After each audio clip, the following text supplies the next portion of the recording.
It's UofL Today on 93.9 The Ville. Here's your host, Mark Hebert.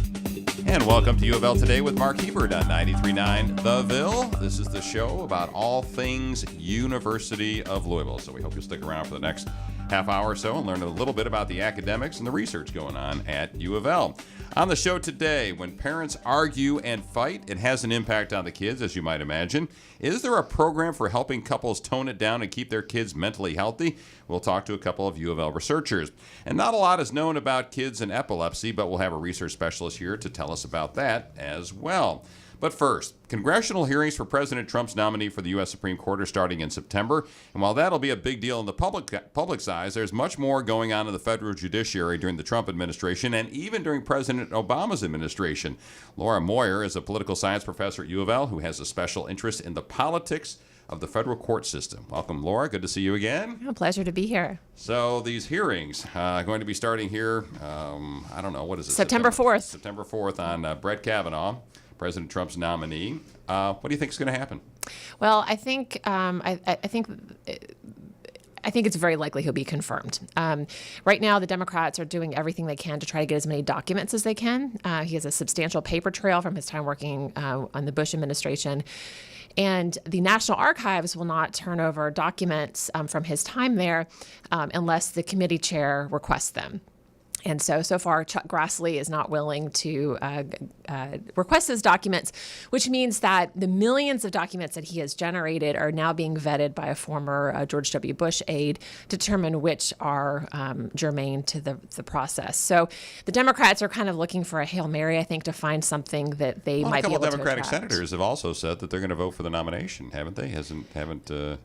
A couple of them said Donnelly, and I forget, there's somebody, Manchin from West Virginia. Yeah, and Heidi Heitkamp from North Dakota is another one who's in a tough race. So I think, he's going to get confirmed. He will probably get confirmed, yes. Okay. And so what's that mean? I mean, what do we know about Kavanaugh? Not, from the far right side or from the far left side, but what do we know about him in terms of his conservativeness and his rulings in the past on the Court of Appeals? Well, I think we know, for a couple of things, we know he's young, he's very, very personable. People who've worked with him, both on the right and the left, like him. He's very bright. And he's much more conservative than Justice Kennedy, who he clerked for, but he would certainly pull the court to the right. I think we would know that he would probably not quite as far to the right as Clarence Thomas, but he's farther to the right than Scalia. And we have a hint of some of his rulings. There's been a lot of focus on abortion, but some of his rulings on things like the Second Amendment, he seems to be perhaps have a more expansive view of the Second Amendment than Justice Kennedy did, thinking about the Second Amendment protecting people's rights to use things beyond handguns, for example. We know that he has expressed some views on executive power and presidential power that will be of interest to many of the senators in the confirmation process. And what are those? Well, it's kind of a mixed bag. In some places, he's written that he didn't think, in retrospect, he was involved with the Kenneth Starr investigation of Clinton, that he didn't think that sitting presidents should be subject to investigations. Other places... not subject. The way I read them was they weren't subject. They could not be charged criminally while they were in office. So in other words, President Trump could not be charged criminally while he's in office, but after he gets out of office, there was a chance he could be charged. Potentially. And the idea is that the constitutional process of impeachment is there for those kinds of things. Right. But also he wrote with some of the writings that we're seeing now that he said that he did think that a president could be subpoenaed by a grand jury. So we'll have to kind of see whether it bears out. But he's very skeptical of government regulation. You see that over and over in his writings. He really sees regulation as an infringement on business liberty, on individual liberty. And so I think in terms of things like Hobby Lobby and religious liberty of businesses, I think he's going to be someone who'll be very reliably conservative on those issues. We're talking to Laura Moyer, who's a political science professor at the University of Louisville, and she studies the courts and judges, and specifically the federal court system. And it's not just the Supreme Court nomination that folks are looking at during the Trump administration. It's what he has done in appointing appeals court judges and making a real big impact for the future of the federal court system, isn't he? That's right. I mean, I think one of the things that people have missed is that the appointment of lower federal court judges has really occurred at a lightning speed. I mean, Trump has outpaced every previous president in his appointment of federal appeals court judges. And people might not know why that matters, but it matters because that's where the majority of cases get resolved. So, for example, when we look at challenges to President Trump's travel ban, well, those get, most of those cases don't make it up to the Supreme Court, and we need those lower court judges to issue those initial kinds of rulings.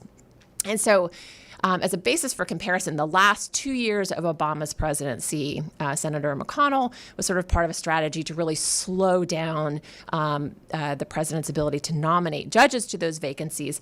So President Obama only got one appeals court judge through during the last 2 years of his presidency. In contrast, Trump has confirmed so far 24 appeals court judges. So that gives you a sense. And he still has 13 more vacancies to fill. And I read this morning that the number of judges, would you say 24 appeals court judges, is more than George W. Bush and President Obama had at the same point during their presidencies combined. That's correct. So like you said, lightning speed.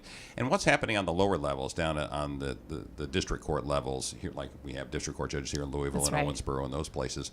How is President Trump doing on appointing folks to those positions? He is moving very quickly there as well. And those nominations under Obama had slowed as well, but not to the extent of the appeals court judges. It's still a slightly less visible role.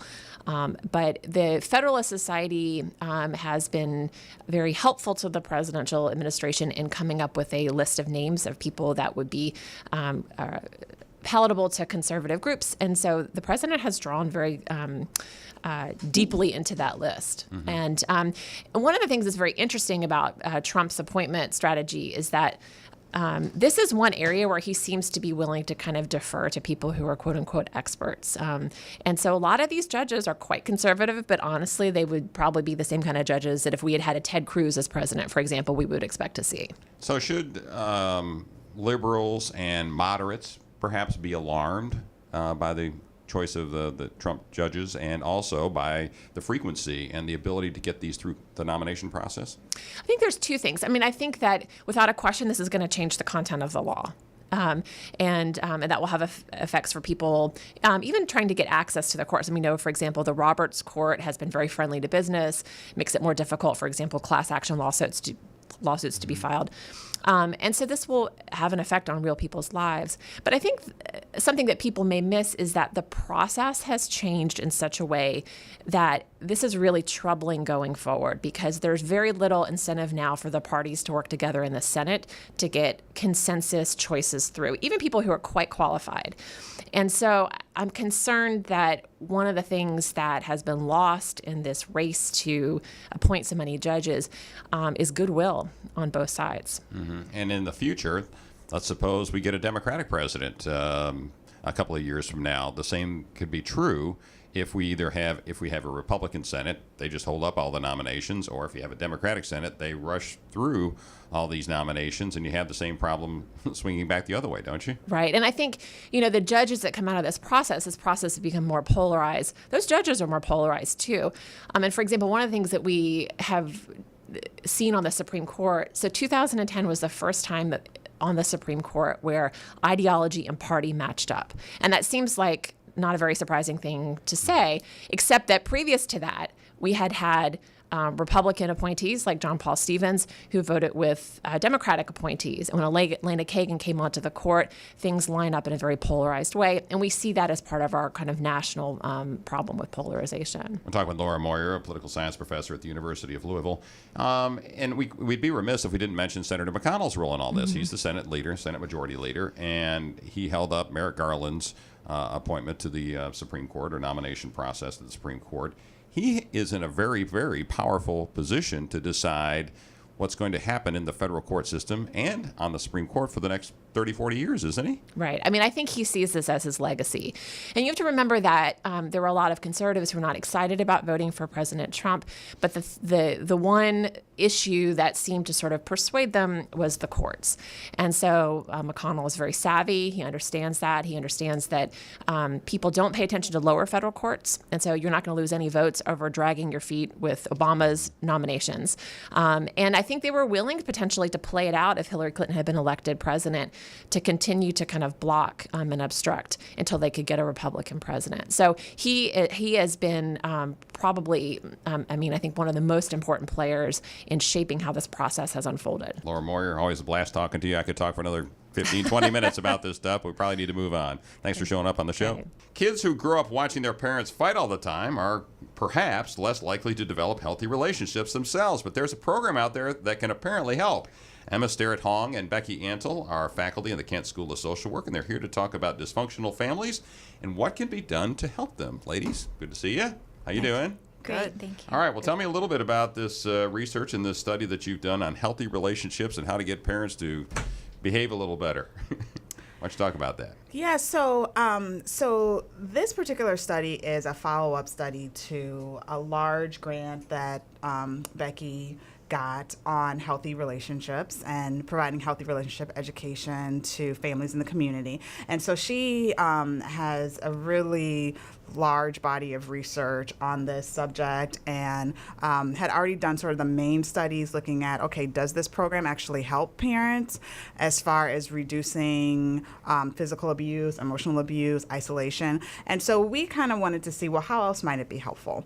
And so we looked at to what extent do the parents in this program, as they are reducing some of their negative relationship behaviors, have kids who are also showing reductions in some of their mental health symptoms. And so that's what we looked at, and we actually did find that so for parents who are engaging in conflict less and were withdrawing more from their partners during arguments, that their kids were showing a decrease in mental health symptoms over time. Well, let's go back to the original study then, Becky. So what did you focus on in your original study, and what were you trying to figure out?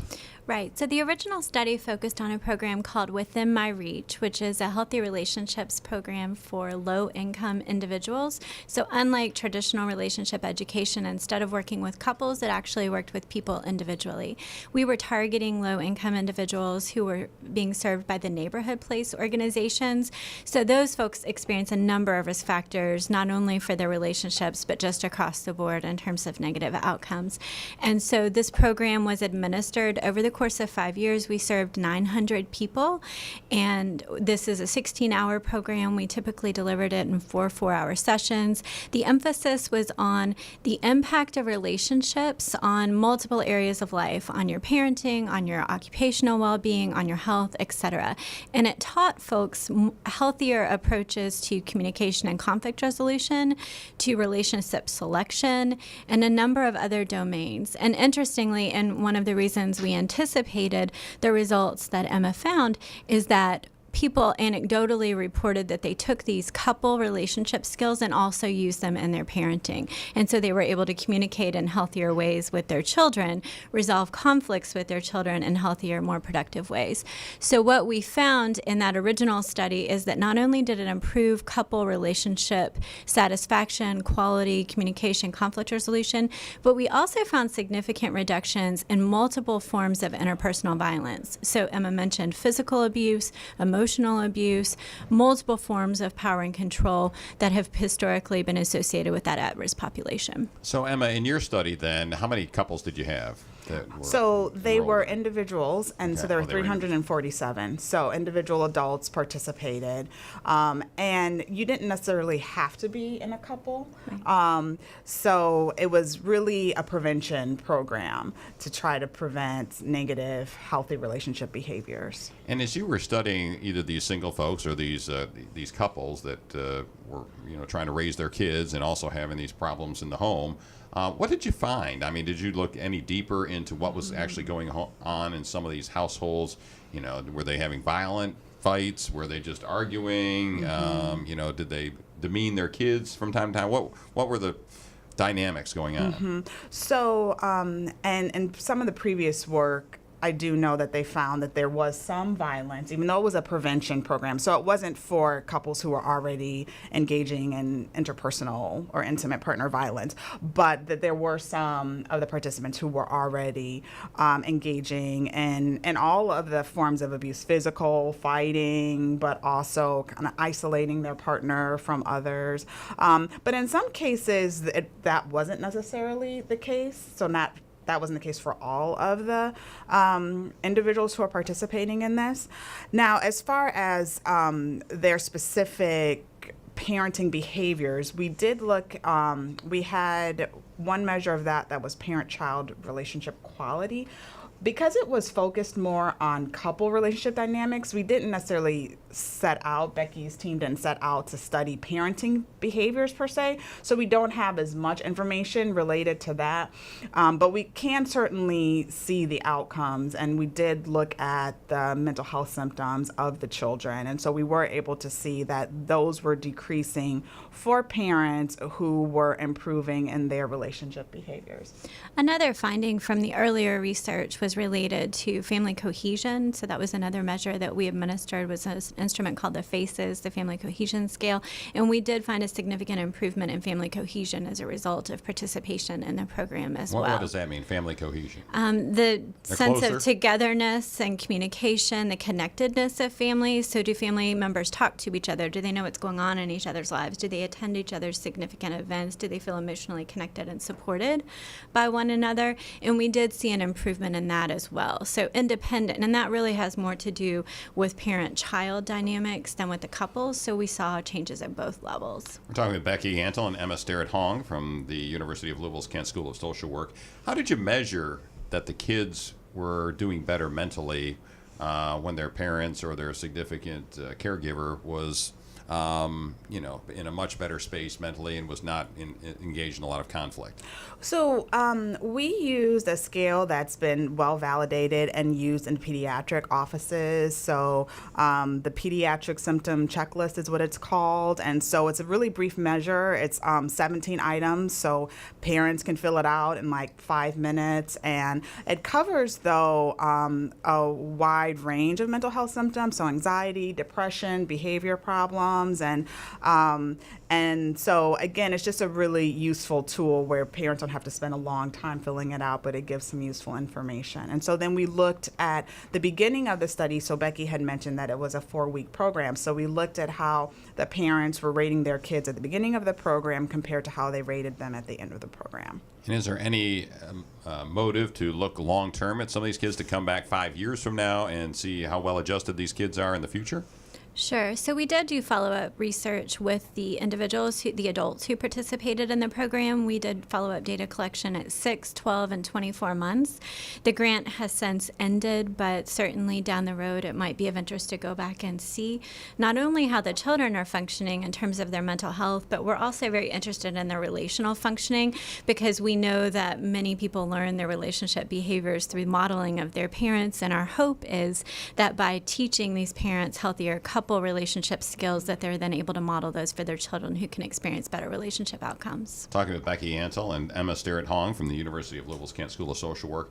What are some of the things that these parents in the 4-week course, I guess it is what it is, what were they going through? What do you teach them? I mean, how is it preventative to keep them from getting in a massive argument with their loved one or picking on their kid? Right. So we do teach them healthier communication and conflict resolution skills. So we teach them some very specific communication techniques, ways to use active listening, ways to really phrase their complaints or feedback to their partners or to their children in more productive and healthier ways. We also teach them how to be more careful in their selection of partners, because we do know that romantic relationships have such an impact on child well-being, not only through this study, but through the previous research in the literature as well. And so there is a large component on relationship selection and what makes a healthy relationship. One of the things that really surprised us early on in this grant is that people had very limited knowledge of what it meant to have a healthy relationship. They didn't even know what the definition of that might be, and so there was a lot of emphasis on that as well.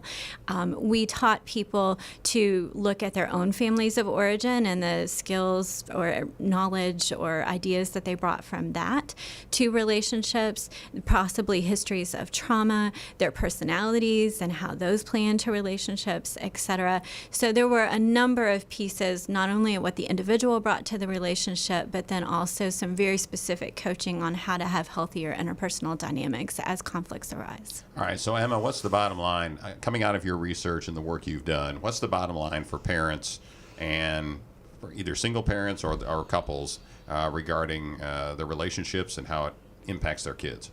I think one of the things that was really interesting about the findings of the study were that we were thinking that all of the changes in the child mental health symptoms were going to be because there were changes in the parent-child relationship quality, but that actually wasn't the case, that sometimes those changes in the couple relationship behaviors, they predicted changes in child mental health symptoms sort of independently. So for example, if parents just engaged in conflict less, so they did less of, less arguing, they were less combative, regardless of however the parent-child relationship quality may have been impacted by that, the child mental health symptoms went down.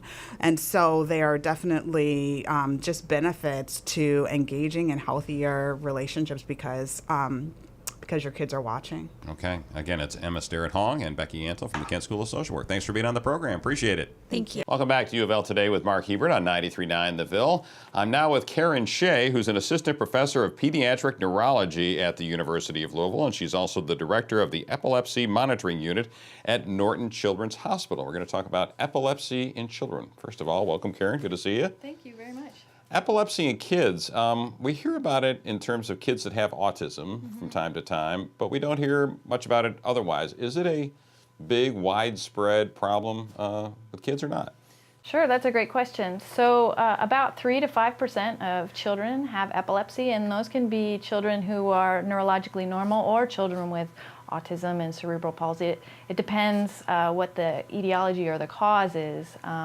The good news is that the children who are neurologically normal, who otherwise have epilepsy, tend to grow out of it a lot more frequently. Unfortunately, the children who have it due to a cause that happened in the past, so for example, due to birth trauma or due to a malformation of the brain during development, those children are going to be often harder to treat and often will continue to have seizures throughout the lifetime. 3 to 5%, that's a big number. It is a that's big a lot number. Of kids. It is, and in Kentucky, it's closer to 5%. Why? So, why is it worse in Kentucky, or is that the $1 million question? That is a $1 million question, yeah. So it's actually, it's interesting, about 65 million people total worldwide have epilepsy, which I think is pretty under-recognized in this country. There's actually about 3.5 million people, not specifically children, but people in general in the U.S., who have epilepsy, which is a similar number to the people with breast cancer. And the mortality from epilepsy is actually similar to that with breast cancer as well, but we just don't have the same media campaign, so I think it's much less recognized. Yeah, we just don't hear about that. Mm-hmm. So when we talk about epilepsy in kids, what are the symptoms and how would I recognize it? Is it a seizure? Is it something else? You tell me. Sure, great. So epilepsy is a neurological disorder that's characterized by seizures. Seizures themselves are abnormal bursts of electrical activity in the brain. So seizures, I should say, the neurons in the brain, which are the cells of the brain, communicate with each other through a combination of chemical and electrical messaging. And most of the time that works fine, but sometimes you can have abnormally large surges of the electrical activity over a large part of the brain, and that's what causes seizures. People think of seizures as being, big, violent, twitching spells, which they can be, but you can have a lot of other things that can be seizures. So, for example, just staring and being unresponsive if somebody talks to you can be a seizure. You can have staring, but when you talk to the person, they actually look at you and they're still having a seizure if you record their EEG or this. But you wouldn't necessarily know it by looking at it. Not at all, not at all. So we get a lot of kids who are diagnosed with ADHD, attention deficit hyperactivity disorder, and then when we do an EEG on them, we see that actually they're having seizures, and that's what's causing their inattention. So, but you can have anything in between. You can have just a single jerk can be a seizure that lasts, a fraction of a second. You can have just stiffening. You can have complete loss of tone. So those are the kids who have to wear helmets around because they'll just suddenly drop. And anything that you can imagine in between, pretty much. Unusual smells, people who just smell funny things. It could be a seizure in the part of the brain that processes smell. So. We're talking with Karen Skjei, who's an assistant professor of pediatric neurology at the University of Louisville. She's also the director of the epilepsy monitoring unit at Norton Children's Hospital. So these kids that are having these epileptic seizures, and you mentioned the death rate is up there with breast cancer rates, mortality rates. Is that happening in kids, or are we talking about adults with epilepsy are dying? Or does it often happen with younger children? That's a great question, too. So, unfortunately, we do see mortality in children with epilepsy, but generally speaking, it's usually due to their underlying disorder. So the death rate of children who are otherwise neurologically normal with epilepsy is similar to that in any other children. They're normal. That's normal right. Death rates. That's right. But if they do have an underlying disorder which is causing their epilepsy, they're at higher risk. So it could cause something else. And what do you tell parents who come in with a child who's, say, 2 years old? Is it noticeable? And they're seeing something weird happening with their kids, some sort of seizures, and other than just a fit throwing themselves on the floor. Right. How do you know the difference? And number two, what do you tell those parents when they bring them into you? Oh boy. So there's a lot of differences between a child who's just having a temper tantrum and a seizure. One of the main things is context. What's happening at the time of the event? Is the child not getting his or her way, or they're frustrated, or is it just coming out of the blue and all of a sudden the child falls over and starts having these rhythmic movements? Generally speaking, and another thing that's different is usually seizures will be shorter, so they might last, maximum 2 minutes usually. And then afterwards the child might be sleepy or confused, which you also don't tend to see in kids with temper tantrums. Right. In terms of counseling the parents, there's an awful lot that goes into that because it's usually a traumatic diagnosis for the parents. They have, especially if their child is otherwise healthy and neurologically normal, they aren't expecting something like this because, like I said, we don't have such a good media campaign to make everybody aware of it. And there's a lot of stigma that goes along with epilepsy too. Well, how early can you find epilepsy in kids? They can have seizures before they're born. Really? So in the womb? Really? Yes, they can. Okay, and how does a pregnant mom know that her child is having some seizures? I'm kind of afraid to mention it because I don't want people every mom to freak out, yes. But for example, if their child has exceptionally frequent hiccups, that can sometimes actually be seizures in utero. And then seizures in newborn babies are actually can be very hard to diagnose because the babies don't necessarily do anything with the seizures. So they can be what's called subclinical, which means that if we record the electrical activity in the brain, we can see that they're having a seizure, but they're just laying there not doing anything. And you said a lot of kids grow out of it. At what age? It varies. Okay. It varies. Seizures tend to either get better or worse around the time of puberty. So those hormonal changes seem to kind of change something. So children. So early teens. Yeah. Yeah. Early teens. Some kids that have normal brain function. And this is just a sidelight, they can grow out of it. That's right. Well, that's good news for a lot of parents, right? Yes, I assume you like to tell them that news, right? Absolutely, yes. But the only caveat is that there's no guarantee. So we won't know until we, down the road we see kind of how things go. I will say, typically what we do is we'll treat patients who have seizures with seizure medications or some other type of treatment until they're seizure-free for 2 years, and then we'll slowly back down on the treatment and see if the seizures recur. If the seizures recur, then we know we need to continue treatment. But it's kind of a time will tell sort of situation. And you wanted to mention a symposium that's coming up for parents and others who might be interested, right? Yes, absolutely. So the UofL School of Medicine is having the 2018 Headache and Epilepsy Symposium. That's going to be going on Saturday, August 25th from 7:30 to 2 p.m. And they're going to be covering, are going to be covering a variety of topics related to headaches and epilepsy. It includes some of the devices that we use to treat epilepsy. I don't know if you know, but we can actually use things like pacemakers, not pacemakers themselves, but devices that are similar to pacemakers to control epilepsy. We'll also have a talk on some of the newer epilepsy medications, and I'll be giving a talk on transitioning the adolescent patient over to the adult neurology. All right, and thank you all for listening to UofL Today with Mark Hebert on 93.9 The Ville, and always remember, go Cards.